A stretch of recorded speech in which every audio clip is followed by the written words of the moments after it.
When the Deepwater Horizon drilling rig exploded in the Gulf of Mexico, it triggered the largest oil spill in U.S. history.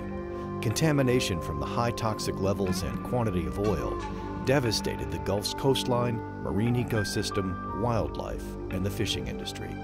The Gulf oil spill affected over 1,000 sea turtles, either found dead on the beach or brought into rehabilitation facilities. In addition, hundreds of sea turtle nests have been found and relocated or brought into captive facilities for hatching. The long-term effects on the sea turtle biology in the ocean is yet to be determined. In addition, there have been hundreds of birds affected, many brought to rehabilitation facilities. The Louisiana state bird, the brown pelican, which was recently removed from the endangered species list, has been heavily impacted in some areas. Recovery and restoration of the Gulf's natural resources are unknown factors at this time, but scientists can refer to studies generated since the Exxon Valdez oil spill in 1989. Noted as the second worst oil spill in U.S. history, the tanker accident polluted hundreds of miles of pristine shoreline in the Gulf of Alaska. Unlike in the Gulf of Mexico, this oil made landfall within 3 days, quickly covering a wide range of marine mammals and birds. Immediately after the oil was spilled from the Exxon Valdez, thousands of animals in Prince William Sound were affected, and the majority of them died. Over 2,800 sea otters, over 250,000 seabirds were known dead immediately after the spill. Since the oil spill, there have been multiple long-term studies of the effects of oil. We found poor reproductive rates among sea otters in the oiled areas. Harlequin ducks have also had poor reproduction, especially in the first 10 years. From the ruin and settlement of the Exxon Valdez oil spill, a marine research institute was born. The Alaska SeaLife Center in Seward is where pioneer research is conducted on the oil spill's long-term effects. The health and general functioning of the marine ecosystem is also studied here. Findings can offer valuable information for fishing industries and other ecosystems. The research we've done over the last 10 years has really shown us the long-term effects of this oil spill. Based on more than 200 research projects, we now know that, for example, oil persists in the environment a lot longer than we expected. The second major effect we're seeing is the effects on wildlife at very small exposure levels. We're seeing, for example, the loss of sea ducks, their reduced reproduction because of the sublethal effects of oil at very small exposures, parts per billion. Before the Exxon Valdez spill, there was little understanding nor baseline studies about Alaska's marine ecosystems. Using advanced technology and techniques, the Alaska SeaLife Center conducts field research on the rescue and rehab of mammals and seabirds. The work is providing hope for threatened and endangered species. Knowledge is shared with the public to educate about protecting the rich diversity in the North Pacific and Arctic. Stellar sea lions are endangered in this part of Alaska, so we are monitoring their populations in the area, looking at their behavior. Over the long term, we're studying how much time the mothers are spending with their pups, how many pups they're giving birth to year after year after year, and eventually mortality and survival rates of these animals.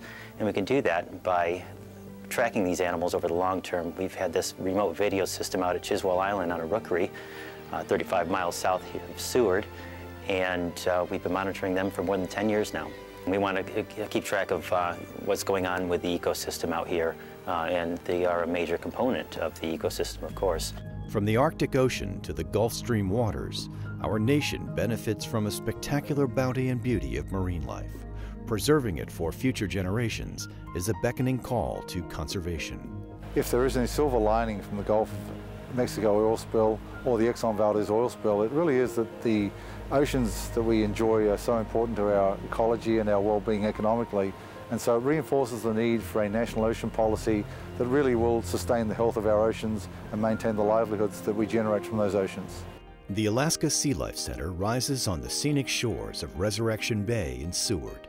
Nearby, the Exxon Valdez oil spill had devastated the pristine coastline. The center was built as a response to the spill.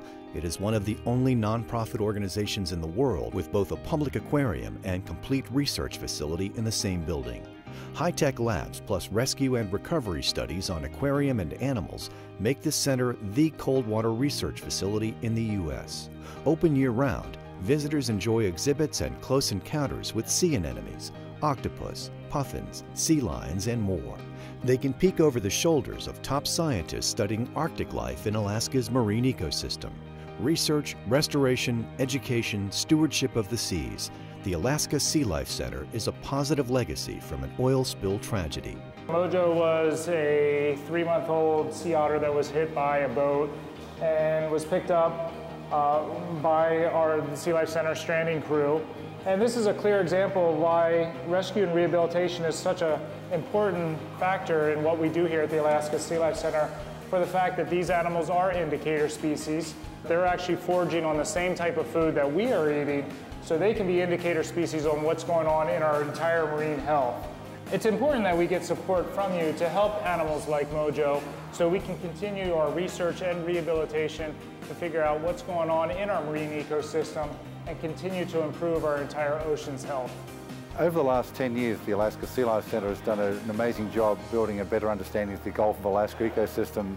And our plan in the next 10 years is to move further northwards to look at the Arctic, to see the effects of climate change and sea ice loss in the Arctic.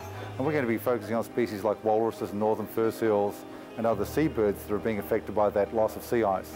We envision this facility as a major research center dedicated to the marine environment of the North Pacific. It is the only cold water research facility in the North Pacific, and it has exceeded our wildest dreams. It has not only been a primary world-class research center, but it has been an economic engine for the city of Seward and the state of Alaska. It has brought scientists from all over the world to it, and the work they do is in being nationally and internationally recognized. For more information, visit alaskasealife.org or call 800-224-2525.